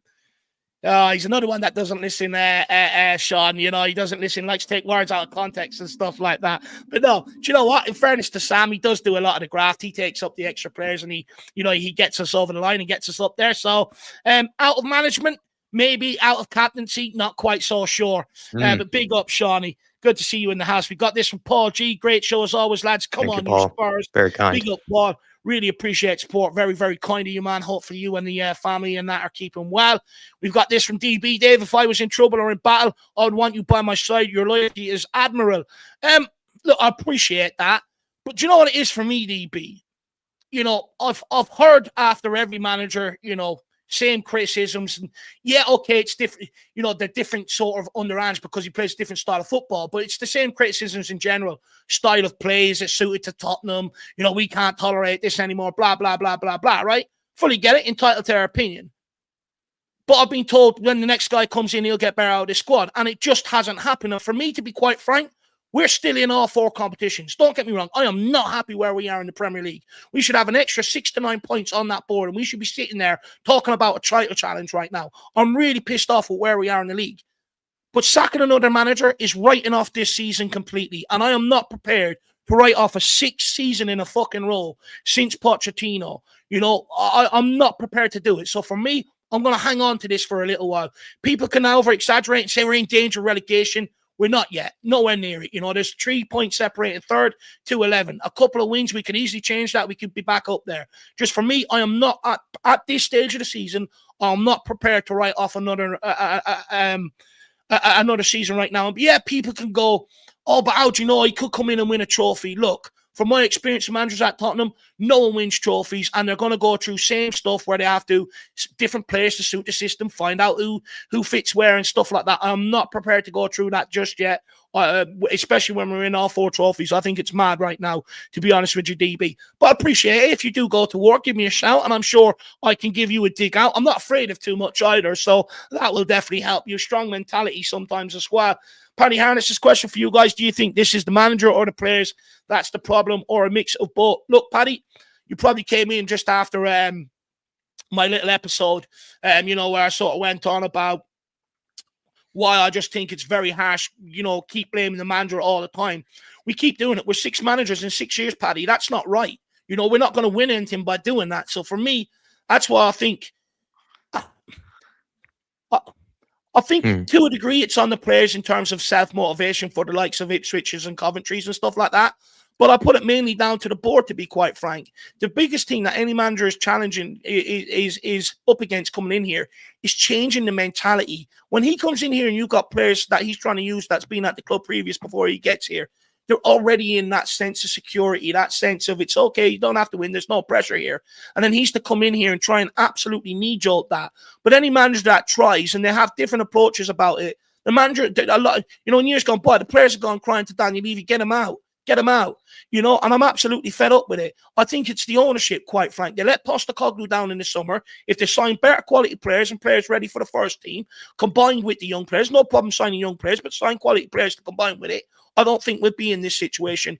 Also, if they back a manager fully and allow him to change the mentality, then we wouldn't be in this situation either. But they will not. He has his grips on it, and he wants his paws on it. He does not want someone else's imprint on this football club, Paddy. But big up, my man, and really appreciate the support. But guys, we are going to go into listeners' questions. We give everybody a nice quick answer because my voice is gone and I do have somewhere to be, and we will call it an evening. Jack, I'll let you take over this one, man, because my voice box is about to go.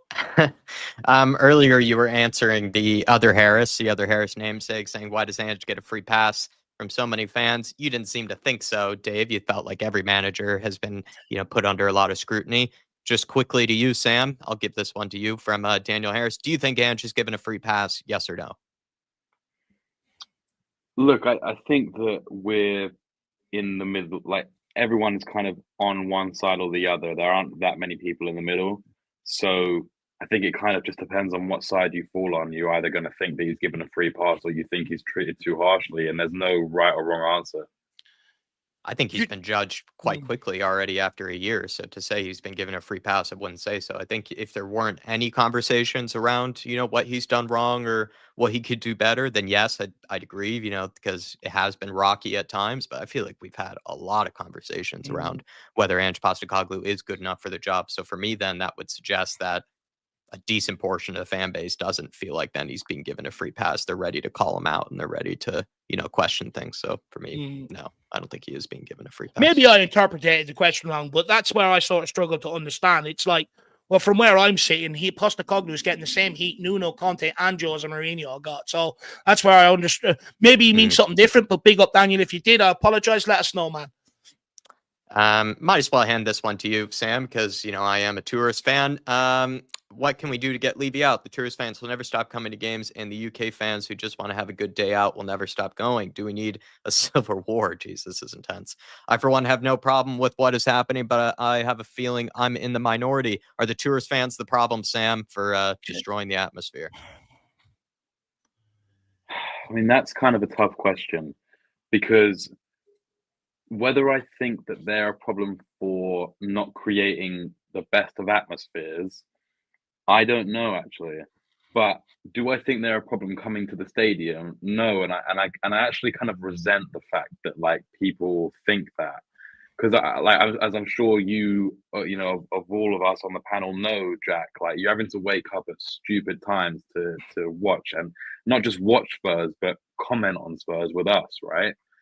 So I don't like when people say like, oh, these tourist fans, they're so jarring and they're just coming because it's a day out. It's like some of them are, sure, but there are a decent number of fans who want to come and really support the stadium, the club basically. So I don't love the question, but then I do kind of semi agree with him that maybe the so-called tourist fans are making it a bit harder to create this consistent, sustained atmosphere. In my opinion, I would say that, and this is only my experience, so it's not like this is matter of fact or anything. In my experience, I think I've gone to 4 Spurs games. Sorry, 3 Spurs games. I've gone to 3 Spurs games. And the 3 Spurs games I've gone to, I pretty much left the stadium with no voice left. Just couldn't barely even talk afterwards. I had been singing and screaming that much. I remember that being the case with a lot of other tourist fans, so to speak, because you only get to go to the one game a year. You practically are going to just scream your lungs out for the whole game, where if you go to pretty much every game, you might not want to be doing that on a regular basis. So in my experience, I've seen tourist fans singing more often and louder actually than often the UK fans might, just because it's their one chance to go to a game. They're going to be absolutely pumped for it.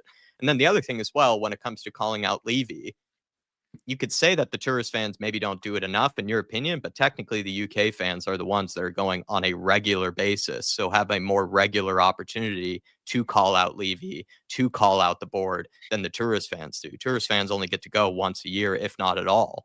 And so they don't really get the chance to actually scream at Levy and actually call out, him at the stadium or in the stadium or near the stadium. So you could argue UK fans, in my opinion, have a better opportunity on a regular basis to call out Daniel Levy than actually the tourist fans do. Look, to be fair, there is a section that, and everyone knows that, they do stand there and do protests and stuff and that. Fair play to them. But what I don't like about the question is plenty of them go to games as well. Plenty of people that have a problem with the ownership go to games. It's not just people that, tourist fans arriving in for the day and UK fans arriving for a day out. Let's be brutally honest. There's plenty of people that have a problem with the ownership that still go to the stadium every home game. So it's not just on them. I think that I'm not having a pop at We're Spurs TV, but I think it's just a bit disingenuous to think that anybody that has a problem, with the ownership isn't going to games. It's not true. Mm-hmm. Well, those are our thoughts on it. Definitely an intense question.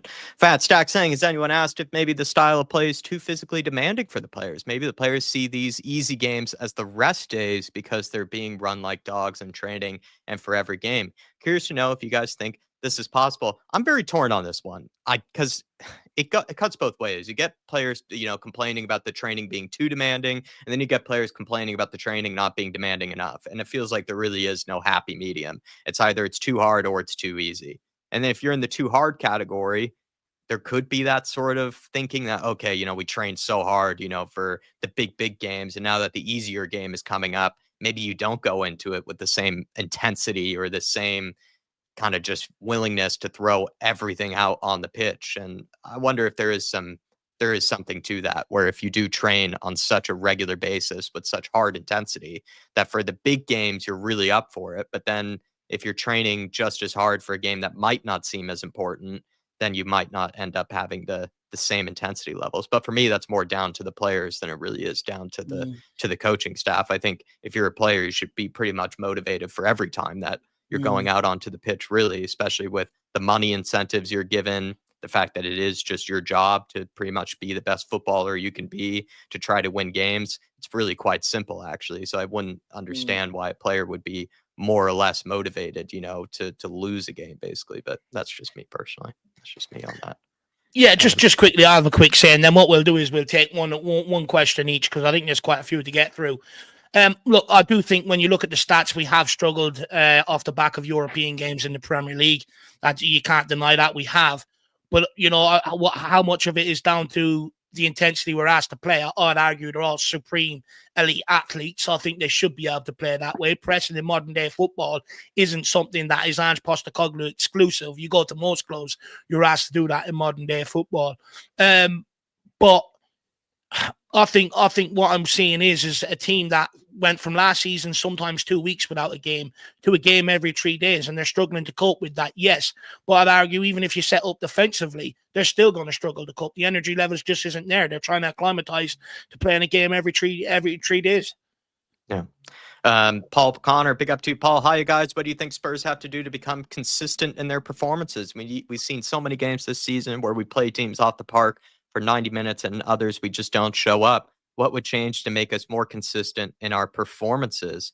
That's to you, Sam. And then he also says, why is it out of the last 15 home games, we've gone behind in 13 of them? In your opinion, why do we concede first? And how can you stop this from happening in most games? That's all you, Sam. I don't know. Consistency, I think, comes from the mentality of the players personally. So I think it kind of goes back to what Mark Schwarzer said about it. You know, I've had my fair share of criticism of Ange's tactics as well, but sometimes I just think the players don't raise themselves for these games. You know, kind of similar to the last question. So I think, you know, in order to combat that, you need to have a squad like Man City. Because look at this season, like it's so close because every single team is kind of having some very similar problems. You know, they might blow someone away 1 week and then lose the next game. There's not really any team that I can think of other than Liverpool who's on a consistent run of picking up results. And then for the second part of the question, why do we keep conceding first at home? Because that's just who we are, mate. I think that basically is it, to be honest. I think Ange's style is we'll outscore the opposition, but that doesn't necessarily focus so much on defending. And I don't want to say he doesn't focus on defending because I don't know, but I personally think that our impetus is focusing on attacking and the defending suffers because of it personally. No, good answers from Sam there for Paul Connor. Rafi Carter saying thoughts on Bentancur's ban. Dave and I will be doing a members only video on this tomorrow for you guys. Not sure when it will exactly come out, but do look out for that. All of you lovely members.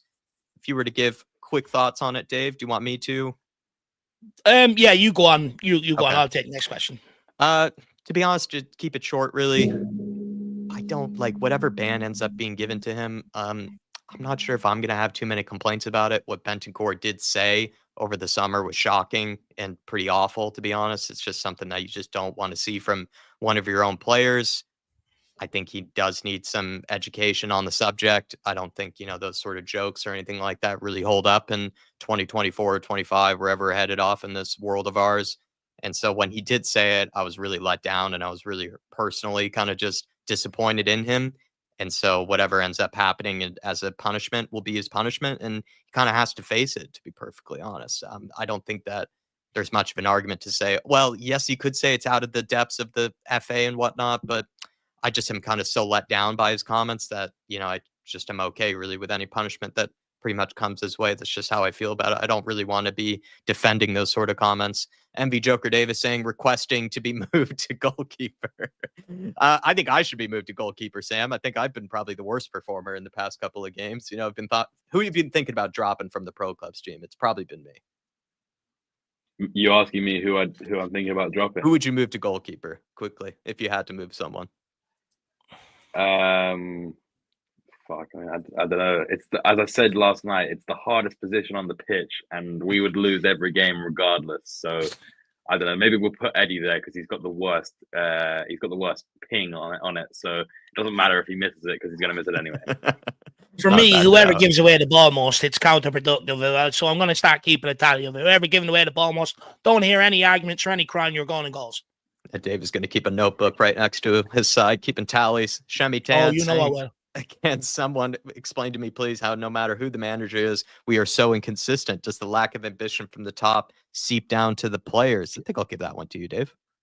Oh, 100% it does. Look, to be fair to Postecoglou, whether people like him or not, He's the only one that comes out and takes ownership of the situation. You know, people are fed up with him going, that's on me, I'll take responsibility, I'll look to go and improve it. But he's the only one coming out. All we get from the players is apologies. Oh, we must try better. But none of them are, looking to improve the situation. The owners don't come out and take responsibility, whether people like it or not. People are looking for people to be accountable, and I'm just the only one that will come out in the press and take accountability. These players have time and time again, and not just these players. There are some that form other managers. You know, we've had some people would say it's more or less a new squad. So even dressing rooms in gone by, they have hid behind the managers. I'm sorry, 6 managers in 6 years says everything about your dressing room. It's weak, it's feeble, it'll crumble, and it'll hide behind the manager as soon as they go and get stuff. It screams of it. I don't need an insider to tell me that we have a weak dressing room, that there's no leadership and stuff like that are hiding behind the manager. All I have to do is look at the 6 managers in 6 years. Tells me everything I need to know. Dropkick Your Teacher, Artist T asking, we're missing a Vertonghen type of leader. If you watch the video of him mic'd up, you can see how commanding he is in giving direction and telling his teammates who to look out for. What's one player you'd like to bring in to bring that leadership back? Other question is, because of how long my questions are today, do you think the players care about how the fans feel and how Ange feels? And do you agree that these players have no respect for the lower oppositions? I don't think they care because we'd be beating teams like Ipswich and Palace. I did research, and at Celtic, Ange only had 1 bad loss out of 3 total over his time there, and it was to St. Mirren. Other than that, he'd never lost to garbage like Ross County and St. Mirren because the players didn't underestimate them and knew the fans and manager just wouldn't accept it. First question is, who would you bring back as a leader? Maybe I'd ask you that, Dave, if you have a player on your mind. And then the other part, I think I'll leave to Sam, because I think that's a good question, the other part. Oh, who would I bring back to the football club as a leader? Bring back, or maybe someone that you think is out there right now. I would love someone like Robbie Keane. If I could bring one back. You know, he punched Edgar Davids. You know, he came in with a huge reputation, won things, but didn't want to, thought he was too arrogant to do the hard yards at Tottenham. So Robbie Keane said, not accepting that, punched him on the training ground. And guess what? Fucker fell in line very quickly. So for me, someone like him, I think, would be just about, hold standards around here. And you don't want to want it. You do want to back chat. Okay, we're gonna glove up. I have no problem with that. So Robbie Keane. All right. Sam, and then on to kind of lower opposition. Do you agree that these players have no respect for the lower opposition? Do you think that it's something that Ange is in control of, the players are in control of? Why is it that we keep getting embarrassed by teams that are lower down in the table? I don't think it's no respect, but I do think that Ange himself and the players do lack the necessary respect for teams like this. And I've said it before about how, I think Ange hasn't quite earned the right. Maybe, I'm not saying over his whole career he hasn't, but in the Premier League, I don't think he's earned the right to just come into every game and play the exact same way and not worry about the opposition. So I think there is a lack of respect on these other teams, because we've watched the Premier League for long enough that we know, a team like West Brom can get a 3-3 result that stops Liverpool from winning the Premier League, right? So these kind of things happen, And another one from Artist T. He's definitely gone for the essays. He's saying, for everyone, including Dave and Jack, I know the odds are low, but if Ange were to walk, would you blame him or be upset? I wouldn't. He's yet another manager getting all of the blame and heat for the players and board letting him down. It's clear that they pick and choose when to listen to him and only play the way he wants to play when they feel like it. Yep. That's why he blew up during the Chelsea game, because they weren't listening to him. Every game we see them doing the opposite of what he wants, passing the ball back, slowing the game down, not pressing. These players talk about winning trophies and yet put up shameful performances like we saw against Ipswich and Coventry, which we got lucky and won. They don't watch, or they don't match what he wants. And if they do, they only match it when they feel like it. The board also doesn't match his ambition. Sure, he okayed the signings when they were introduced, but at the same time, I don't think he sat there and said, if we're going to win a title, these teenagers will get me there. I think that's how Dave feels. If you look at his post-match game speech after Ipswich, he looked exhausted and defeated. He was never like this at any of his other clubs after a loss. I feel sorry for him and previous managers. I wanted Eddie in on this too, but that's not possible.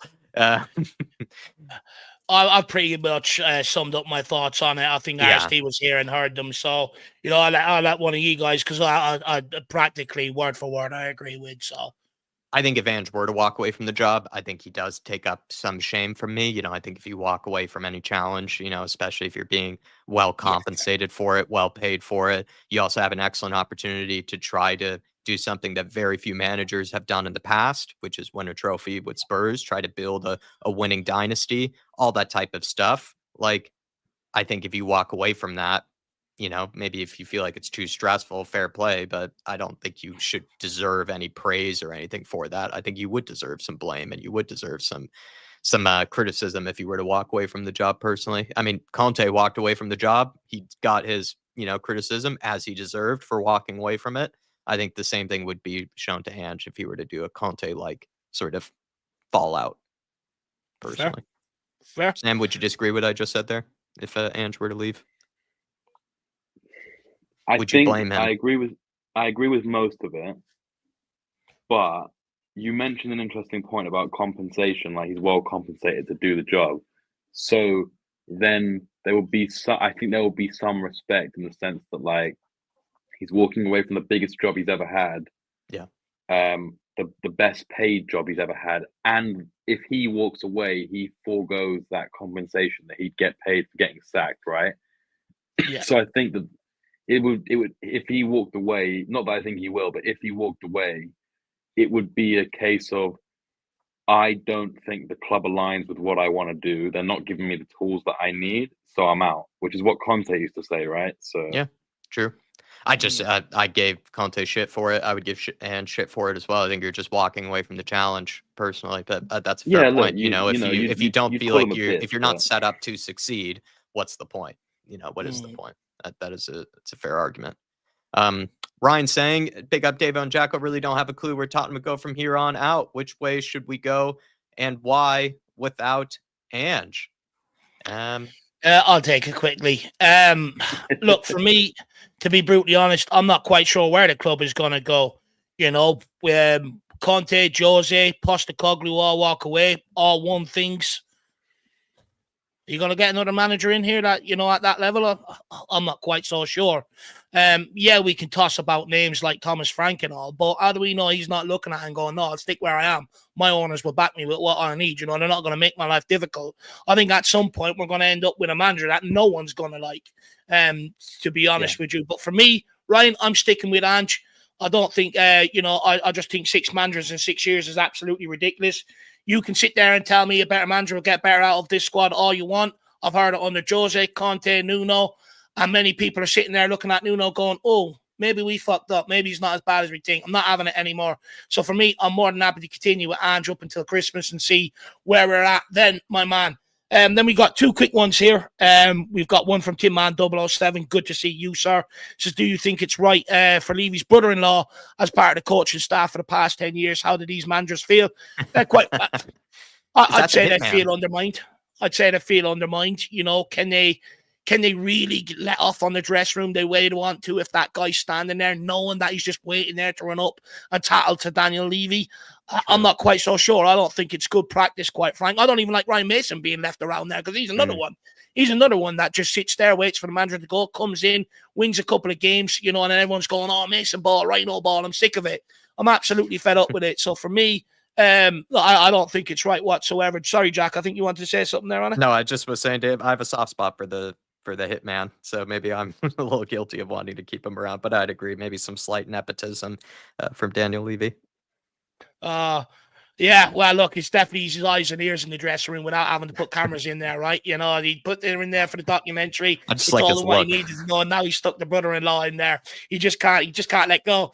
And then we've got Richard Freckleton, leadership team is a joke. Why before bringing players in can't Ange look at the characters of these players when deciding on who to sign? Look, this is where I say I honestly don't think that all the signings are Ange Postecoglou's. I don't think, look, when a club usually has a director of football, someone that's overseeing players and that brought in, it sort of tells you that the club is operating with a head coach and that the recruitment team are more taking care of the transfers than the manager. There's a difference between the recruitment team coming to Ange Postecoglou, and plus, when they've also built the data-led scouting model, which says it in its own data-led scouting model, to sit there and assume that Ange is signing all these players and everything else is absolutely ridiculous, because then why would we pump millions into a data-led scouting model? The reality is they'll go to him with a list of 5 players and they'll say, who do you want off that? That doesn't mean it's the right player or any players that he wants for his system. In terms of leadership, look, he is famous for these phone calls with some of these players. But it's hard to judge, to be honest with you, Richard. Like, yeah, there's some out there you can have, but if you're signing a captain from a dressing room, or you're signing someone that's been integral in a dressing room, that's brought a dressing room somewhere, you're bringing in a leader, everyone outside of that, it's always going to be hit and miss, and you don't really know what they're going to do until they're in the dressing room. But look, we've learned our lesson now. We don't have any, so go out there in the January transfer window. I wonder, can they measure that on the data-led scouting? Leadership, how about that? Data-led scouting, if you can measure everything else, fucking measure leadership and get players in here with it. But look, guys, I want to say a massive thank you to Johnny for joining us tonight. Massive thank you to Sam. Absolutely brilliant appearance, my man. Really appreciate you joining us, and so eager to. Do you know what I love about Sam? He's so eager to do this every week, which I absolutely love. And big up Jack as well. Bit of a different role for Jack today. I didn't even tell him that I was taking control and doing the hosting, so I hope he doesn't mind. But most important, guys, a massive thank you to all you guys out there who is tuned in. And I love the fact that no one knee-jerked after the first question about as Ange lost the dressing room. People sort of seen the process as I was going along with the questions. Hopefully people maybe after listening to us have maybe a bit of a clearer idea in the head of what they want or where they're at with it. But like I said, I'm not telling anybody what to do with Ange Postecoglou. It's just my feelings, and I'm a passionate guy. So you can take that or not, I don't care. But Sam, where can people find you, my man? You can find me on Twitter at Spurs Undercover, just trying to bring some sort of unity back to the fan base. And you can catch me on here weekly. I'll do the occasional fan show when I can. I promise I will start doing some post-match reactions. Just sometimes when we lose, I'm just there like pulling my fictional hair out. And maybe in the future you can catch me streaming a bit of pro cards with the lads. There you go. Even if there is a bit of a coup from the inside trying to get me out, even though I carried this on my back, that's in the pipeline. Well, everybody, please follow Sam over. Show him some love. He's been a great addition to these panel shows. Think he offers a lot of balance and also just really speaks his own mind, which is what we're looking for. Do not want anybody to feel like they have to agree with us or anything like that. And I think Sam does a good job of speaking his own mind. So follow him over on Twitter. I will say, slight warning, he does tend to show some favoritism towards a certain Eric Dyer. So if that's something maybe you don't want to see on your Twitter feed, just an advance warning. I did warn you, but he's a great guy. And please show him some love, please, over on the Twitter platform. He needs it. He's, like I said, helping us out a lot, and he's a good guy, Sam. So show him some love, please. I love Eric Dyer. Eric Dyer loves me. That's what he's going to be playing as soon as we finish here. Look at the big smile on him. He can't wait. Or watch the documentary I alerted to him. Yeah, I just found out it's a documentary, so I might have to stick that on. No pro clubs tonight. Sam's watching Dyer documentary. But also, I want to say a big up to Peter Kagayas, big up MV Eddie, big up Dermatron, big up Shawnee Maddox, and big up Paul G as well. Really appreciate the support, guys. And look, hopefully everybody's enjoyed the show tonight. We'll see you back here. We'll definitely have something out for you in the morning. Actually, we do have something out for you. We sort of done the good, the bad, and the ugly, rank the players and what we think they've been this season. Check that out. And look, just keep an eye out for more content. As always, come on, you Spurs. Come on, you Spurs. In the big hands we trust. We never stop, baby. We never stop. See you, everybody. Come on, you Spurs.